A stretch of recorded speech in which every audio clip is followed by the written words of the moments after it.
₱299 worth of engagement ring. Alam niyo bang sobrang daming nang bash sa akin dahil sa opinyon ko? Hindi alam ang story nun. May isang babaeng nag-post. 8 years in a relationship sila at binigyan siya ng lalaki ng engagement ring na worth ₱299.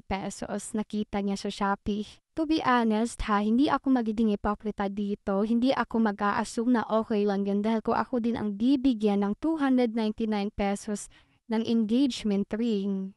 Madi-disappoint din ako. Sa akin ha, kung na-disappoint man ang girl, valid ang feelings niya. At ang sentiment pa ng girl is yun lang ba yung value niya na parang hindi man lang nag-effort ang boyfriend niya. Oh now, ang point of view ko dito is situational to. Like for example, kung ang boyfriend mo is wala naman talagang kapasidad na bumili ng mamahaling singsing, wag kang mag-expect kasi yan ang pinili mo. Dahil as partner, ikaw mismo ang nakakaalam ng financial capability niya. But of course, tayong mga babae kasi yung engagement ring, special talaga yun sa atin Kaya mag-e-expect talaga tayo ng kahit konti. Well, once in a lifetime nga lang tayo mabibigyan ng engagement ring tapos yung kukupas pa. Nagbe-base talaga ako kung ano ang ipinapakita ng lalaki sa akin kung kaya niya na ba talagang bumuo ng pamilya.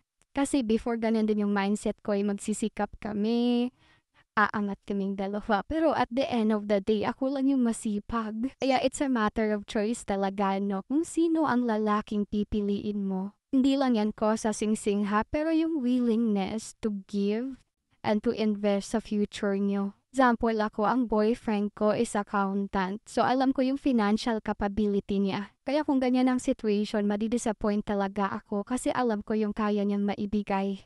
Yung tipong gumagasto nga sa gala, sa motor, sa sasakyan, sa mga kaibigan, tapos sa engagement ring, hindi man lang nag-effort. Kung kayong mga lalaki, parang wala lang sa inyo yung engagement ring na yan sa mga babae, napaka-special niyan. Again, it's a matter of choice kung sinong lalaki ang pinili mo. Sa ibang content ko nga, sabi ko, wag kang mag-expect na ititira ka sa isang palasyo kung hindi naman prinsipe ang pinili mo makasama.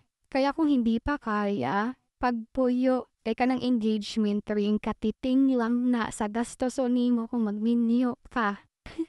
Kung engagement ring pa lang gani din na kaya, patigom sa